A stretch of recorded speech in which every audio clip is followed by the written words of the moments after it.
brakes, magazine placement, proof barrels, and more this week on Mail Call Mondays.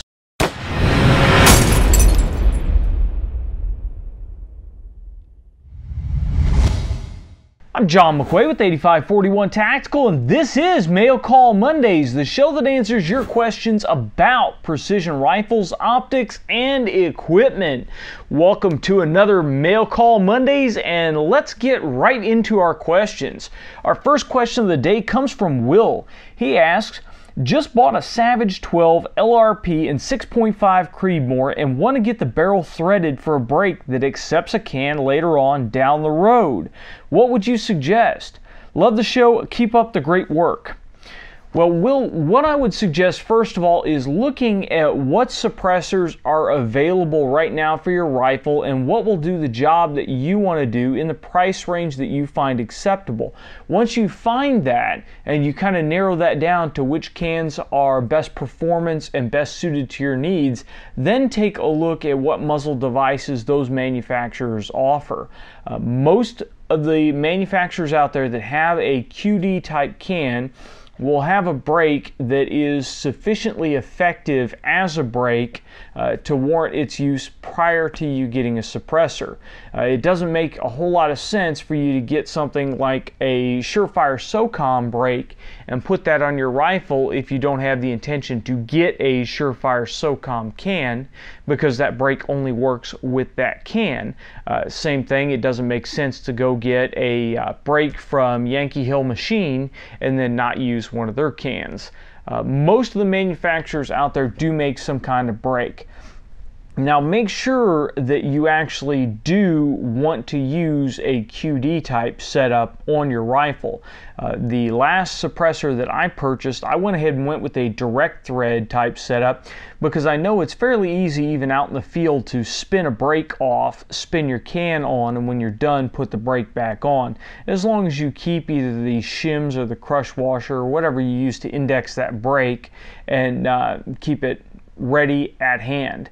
Now if you want to use something like a direct thread can and you want a brake that goes on and off without much issues indexing it, then take a look at the APA Little Bastard brake. They have just released one. The Gen 2 Little Bastard has a lock nut basically on the back of the brake. So you put it on, you can thread it on, and you can turn that lock nut down, and it allows you to index the brake a little bit easier if you decide to have a setup to where you're going to pull the brake off and put that on. As far as brakes that work with cans, Thunder Beast has a brake attach version of their 30P1 can, which gets great reviews for a precision rifle can. So that's something to keep in mind. There are really a ton of options out there, so it's going to depend upon what you want to do, what your price range is, and how many different rifles you intend to use that brake on. Our next question comes from Robert. Robert asks, my fellow officers argue about this. Pistol mags in a duty belt face bullets forward when vertical and up when positioned horizontal. Am I right? Now, Robert, what I generally recommend is when you're placing your magazines anywhere, be it pistol magazines, rifle magazines, etc., we need to think about how we are going to access those magazines. So if they're in a chest rig, if they're in a thigh rig, in belt pouches, etc., we want to place these magazines so that when we grab a hold of them, we can index our finger along the front spine of the magazine. And the reason for this is, let's take the belt pouches for instance. I like to have the rounds pointed towards the center line of my body because when I come down and grab that magazine, my finger can naturally fall along the front edge of the magazine towards where the bullets will be pointed to.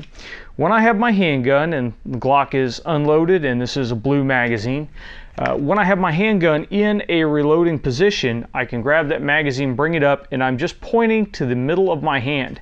And it's just an easy matter to get that magazine in there. If you grab it any other way and you're down here at the bottom, then you've got to fumble around and try to fit it in there, and it's going to take a little bit of extra time. So I like to be able to put my finger along the front edge of the magazine. So when we transition into belt pouches, I carry mine with the bullets towards the center line. There are some magazine pouches from Safari Land that will allow you to place the magazines forward and back, and those usually you want the bullets pointing out again so you can grab them with your finger down along the side. If you have the magazine pointed with the bullets out, then you'd have to contort your hand into some crazy position to try to grab it and get your finger along the spine. Now, if we go with the magazines in the horizontal position, which I don't recommend on a duty belt, I really recommend up and down, because if you pop those flaps open, then your magazines don't automatically fall out. If they are sideways, they have a whole lot better possibility of falling out when you're fighting with somebody. If you decide to place them horizontally, though, I suggest you go bullets up, because again, if you're grabbing hold of them, and guys that usually wear them horizontal will place them on the strong side of the belt buckle. If the bullets are up, you can just drop that hand on them, pull them out, and then drive it right into the gun. So bullets up if you go horizontal, bullets towards the center line of your body if you go vertical. Our next question comes from Richard. Shooting bench rests versus bags, sand, beans, etc. Well, Richard, if you are talking about actually shooting from a bench, then a bench rest is going to give you the best chance for peak accuracy of the system. When I talk about a bench rest, I'm talking about a machine rest, something that has gears and threads and that, so you have very, very fine adjustments of the positioning of the rifle in that rest, and those adjustments are very repeatable. They don't sink, they don't move around. Usually if you look at machine rests on the top, they'll have some kind of very small sandbag or some other system to where the rifle will sit in the top of the machine rest, but it doesn't have a lot of give. It's just basically there to help dampen some of the vibrations from the rifle. But the machine rest is definitely going to give you more accuracy from a bench. Now, sandbags are really going to be more versatile. You can throw them down just about anywhere. Sandbags, bean bags, etc. You can use them in a whole lot of different situations where a machine rest really wouldn't work. Throwing a machine rest on the hood of a car, you can do that. It's not really going to be it's not going to be a recommended technique, because you're going to tear up the hood of that car.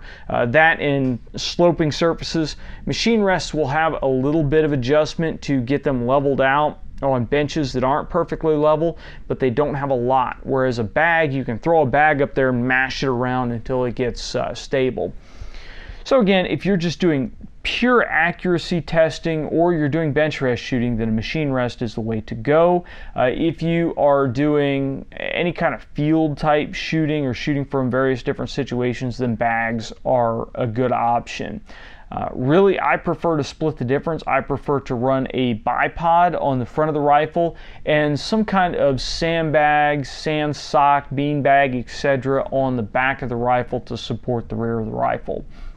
So it's really going to depend upon the situation that you're in and what your desired outcome is from that rest.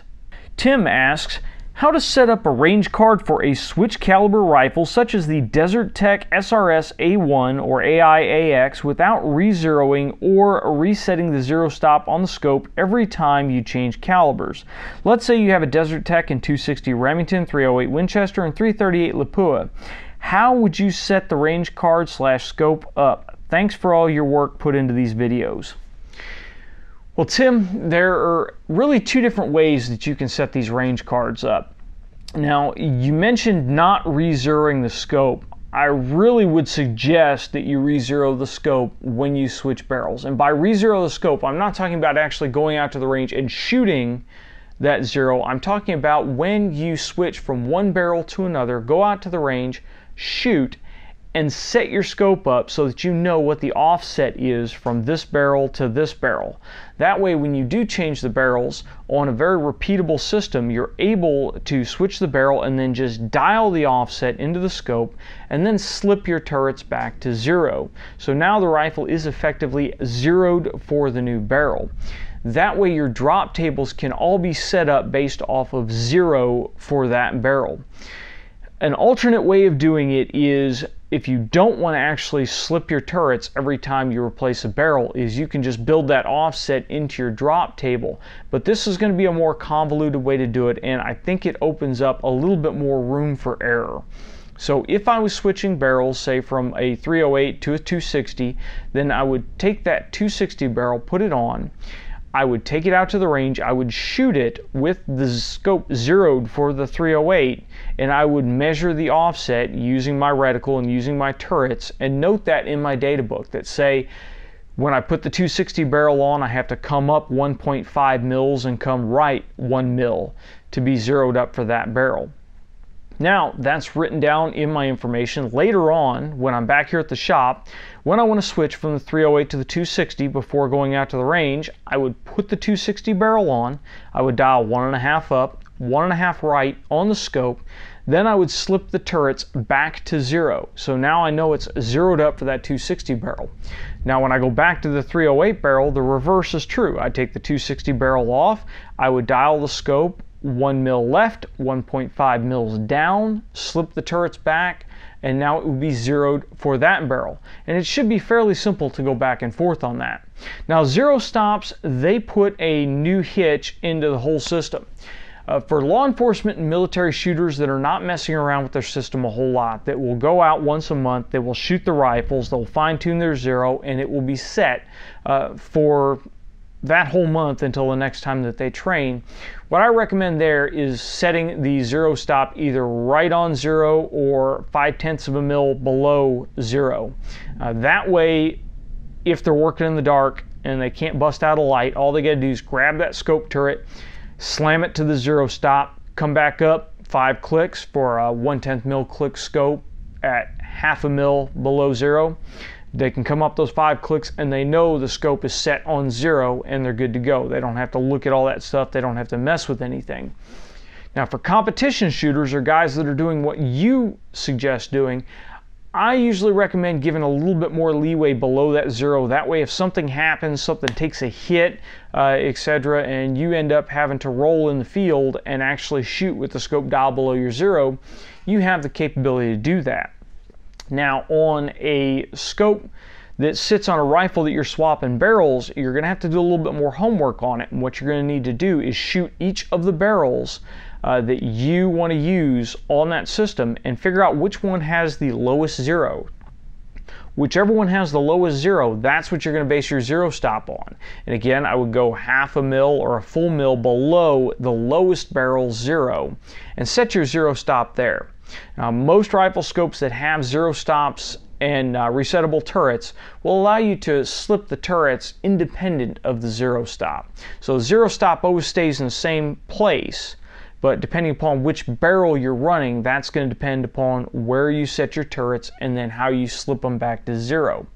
That way you won't hit the zero stop if you're just slipping the turrets for one barrel or another. It will always be all the way down there.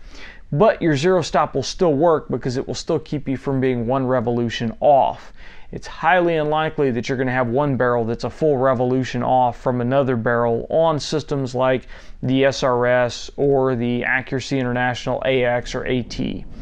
So I hope that gives you some ideas on how to set up your rifle and get the most out of switching between barrels without blowing a whole lot of ammo re-zeroing every time.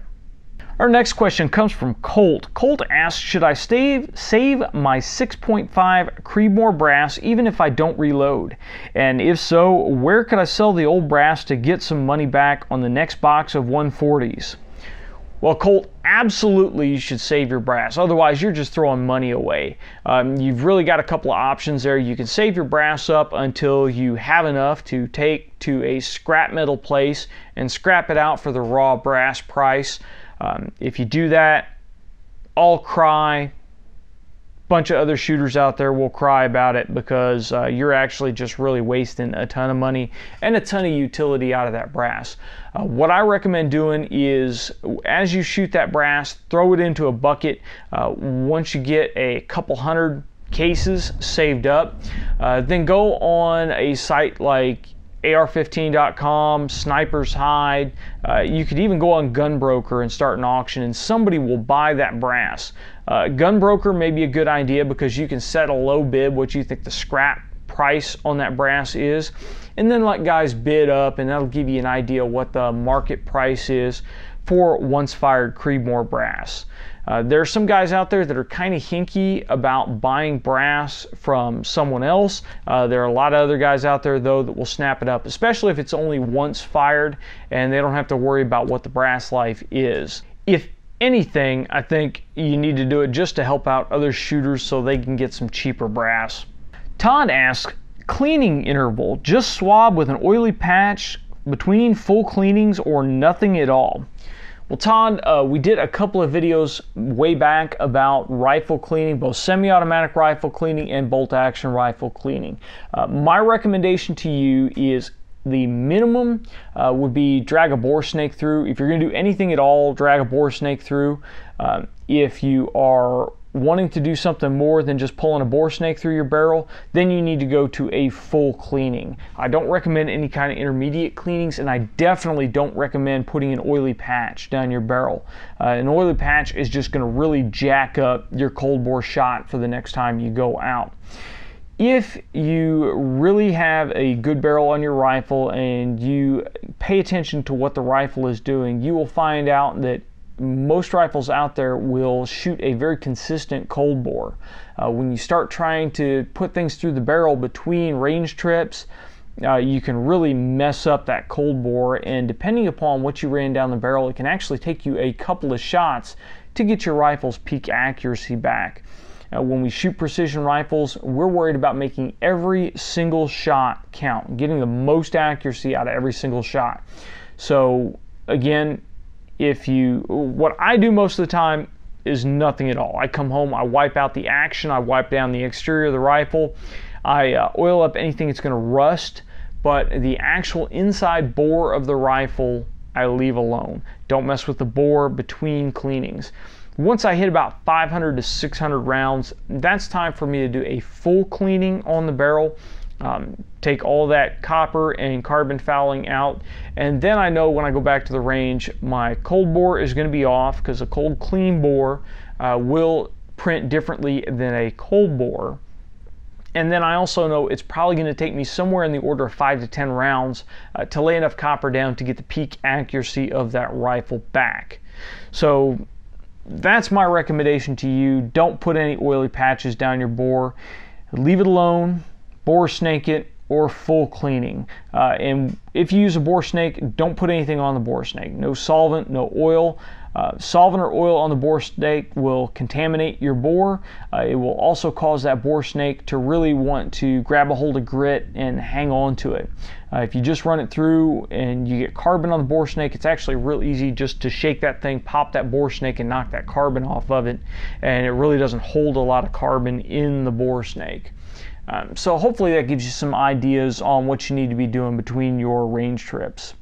Brian asks, can proof research barrels handle the string of fire at tactical matches, and do you see any at matches? Well, Brian, proof barrels, from what I've seen, are very high quality barrels. I can absolutely tell you that they can handle high strings of fire, and I do see them at matches every now and again. They're not as prevalent as a lot of the other barrels that are out there, and I think that's mainly just because of cost and because it's a new technology, and shooters really tend to hold to the traditional ways for quite some time. I can tell you that proof barrels, when they're set up correctly and they are put on by a competent gunsmith, do have a very high accuracy potential.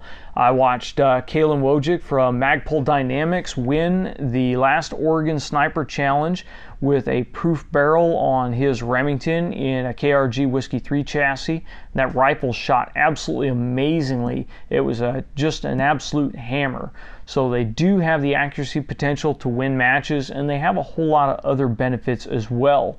If you guys don't know what I'm talking about with proof barrels, I'll leave a link down in the description below to Proof Research. Proof basically makes their own barrels in-house.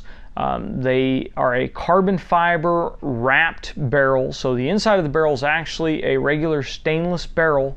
The exterior is wrapped with carbon fiber, and that gives you some weight savings, it gives you some rigidity benefits, and it also gives you some benefits as far as the barrel cooling down. Proof Research does a really good job of explaining it on their website, so I'm not going to rehash that here. I'll leave a link to it there. If we are eventually able to actually get a proof barrel in on one of our rifles, I'll be happy to do a full review on it, but they're a really interesting technology and they are a really awesome barrel. I just don't have one at this point, again, because they are a little bit more expensive than your average barrel blank. Jerry asks, what's the best way to run a ladder test if you're stuck on a 100-yard range?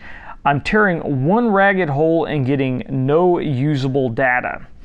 Well, Jerry, if you're stuck with 100 yards, I would not run a ladder test. I wouldn't do a traditional ladder test at all. I would look into something more like the Newberry Optimal Charge Weight test, the OCW test. We'll leave a link down below to that. We've covered it before in our reloading videos, but that test has you shooting your charges on separate aiming points, so you can go back and you can get a little bit better data out of that instead of just tearing one massive ragged hole in your target. So if I was limited to a 100-yard range, that is probably the method that I would go with, as opposed to a ladder test the way we've explained it before. David asks, should I keep the Bell & Carlson stock on my 308 Remington 700 long-range setup and just add a DBM system like a Badger or Surgeon, or should I go all the way to a chassis like the KRG W3C? Thanks for all the great vids. Well, David, that's going to depend a lot on how you feel about your current Bell & Carlson stock. You didn't mention exactly which stock it is, so I don't know if it is a fully adjustable stock or if it's one of their more basic Medalist stocks. If it is a more basic Medalist stock, like we've demonstrated on our Budget Precision project, then there's a lot of benefit to going to a KRG W3C chassis. You'll get a fully adjustable comb, you'll get an adjustable length of pull, you have a ton of different mounting points on the chassis. The W3C chassis just gives you a whole lot of added benefits that a lot of other systems out there don't. Now, if you do have a fully adjustable Bell & Carlson stock already, then it may be in a better place for you just to put a magazine system on it and still roll with that stock. If you're comfortable with the stock, if you like the way it feels, if it fits you and you've already got it dialed in, then a magazine system is just going to give you that little bit of added competitive advantage for shooting tactical rifle matches without causing you to drop a whole lot more cash on it. Now, an alternate is you may be able to look at just selling that Bell & Carlson stock to another shooter and placing that money towards the W3C chassis, and you really may be money ahead in the end run. So there are a couple of different options there for you, but it's really hard for me to give you a more specific answer without knowing which chassis you have and which Bell & Carlson stock you have and how well that stock fits you and what you're doing right now. I can tell you that I am very happy with the KRG W3C, but for lower end budget setups, I've also been very happy with the Bell & Carlson stocks. So it's really what you want to get out of it and where you see yourself going with the rifle that you're building up. Nick asks, I have a Remington 700 and I mistakenly forgot to count how many turns I made when I took the bolt apart. This is a custom gun and I'm trying to figure out a good way to find my correct firing pin depth.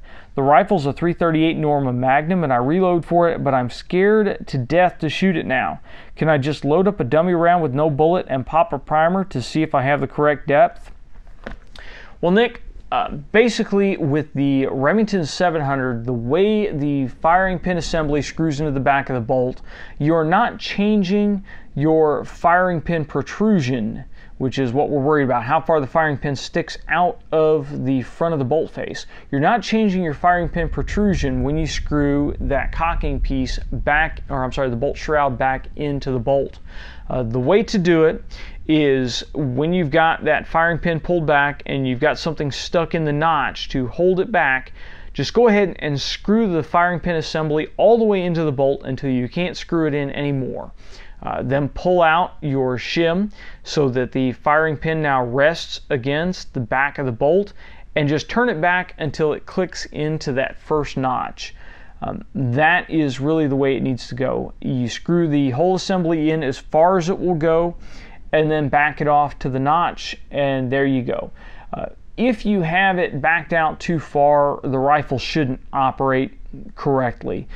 So there's really no worry about that, and you can't put it in too far. Dialing it in until it bottoms out is the correct way to do it. So don't worry about that. The only time you really need to worry about your firing pin protrusion is if you take the whole firing pin assembly apart and you replace the firing pin, or you replace the back of the firing pin assembly that's actually holding the firing pin in the shroud. I'm sorry, I'm throwing a brain fart right now and I can't remember what the back of the firing pin is called. But if you drive that pin out, you take everything apart and you replace something in that assembly other than the shroud, then you need to check your firing pin protrusion. But if you're just taking stuff apart, putting it back together and not changing any components, just screw it all the way in and you'll be good to go. So I hope that answers your question on that, and don't be afraid to fire it. And our last question of the day comes from Matt. Matt asks, is it worth changing from 260 Remington to the 6.5 Creedmoor? Well, my simple answer to that is, if you have a properly functioning 260 Remington, if it's shooting well, if it's performing to your expectations, then no, you are not going to see any benefit from changing over. The big benefit from the 6.5 Creedmoor is when you go into a semi-automatic system. The geometry of that case allows you to get a little bit better cartridge overall length and still fit into that magazine without consuming too much of your internal volume of the case by seating that bullet back. You can run 260 Remington in a semi-automatic system. You're just going to have a little bit more situation where that bullet is set back into the case to still maintain an overall length that will fit in your magazine. Now, we've gotten a bunch of questions before about the 260 6.5 Creedmoor and the 6.5x47. In reality, each of those cartridges are really just neck and neck. It's going to depend upon the rifle system that you're putting them into. If you have one of those calibers, either a 260, a 6.5 Creedmoor, or a 6.5x47, there really is not a whole lot of reason to switch to a different one. For me, I like the 260 because I like the availability of components locally. I like Lapua brass. It functions well for me. It works. I don't see a reason to go to one of the other cartridges just to shoot that same 6.5 bullet in the same velocity range. Now, if you have a specific reason, like I said, an auto loader, then the 6.5 Creedmoor may be a better choice. I think the 6.5x47, what I have been able to gain on it is you lose a little bit of velocity on it over the 6.5 Creedmoor or the 260. But again, you're not really switching things around enough for me to justify going from one working cartridge to another. Now, Zach Smith did a really good write-up on his site about the difference between those three cartridges, and he actually did some testing between the three different cartridges. So I'm going to put a link down in our description to Zach's article on that, and hopefully that will give you guys a little bit more information about those three different cartridges. Really, my hands-on experience is with 260, but because of my experience with the 260, I have not seen a need to switch to the 6.5 Creedmoor 6.5x47. I haven't seen a benefit enough going with that. Now, if we build up a semi-automatic system in the future, we may tinker with the 6.5 Creed just because it's easier to get factory loaded ammunition in a match load for that, and that cartridge was optimized for semi-automatic rifles. So you never know, going forward we may look into that at some point, but for right now I'm going to stick with the 260 Remington. If you got a working 260 Remington and a bolt gun, I'd say stick with it. Don't worry about changing to something else. Just make sure that you have your bullets, your powder, and your brass optimized for your rifle, and gas on with it. Have fun with it, take it out, shoot some matches, and have a blast. But in reality, because these barrels have such short barrel life, you can tinker with whichever one you want. Next barrel replacement, maybe go with the 6.5 Creedmoor. You're really only going to get a couple thousand rounds out of it before you're swapping that barrel out again. That's all we have for this Monday. Thank you guys for sending in your awesome questions. If we didn't get to your question, then please feel free to post your question again next week when we ask for it. We generally take questions off of our Facebook page. Every week we'll go on there and post asking for Mail Call Mondays questions. So go on there. If you've got a burning question, you can leave it in the comments section below or send it to us on Facebook or Twitter. We will generally read questions that come in on that feed, but it's so much easier for us to just run down our Facebook feed and pull questions off of there. Don't worry, Facebook is not going to come knocking on your door at your house. They're not going to send you junk mail if you register for a Facebook account, and you don't have to share anything. You don't have to talk about your kids, your dog, your wife, your job. You can go ahead and just create a Facebook account, put the bare minimum information in there, and you can go to our page, like our page, and comment on our content there. So yeah, if you want, go ahead and do it that way, or leave it in the comment section below. But please interact with us. We love to see your comments. We love to see your comments on the video and on what we're doing. Now, as far as the sharing and subscribing thing, that really helps us out, because when we go to manufacturers to request products to review or to show you guys, then they look at those numbers, and the higher numbers, the more likely they are to want to work with us. So please like, share, and subscribe. And until next time, get out and shoot.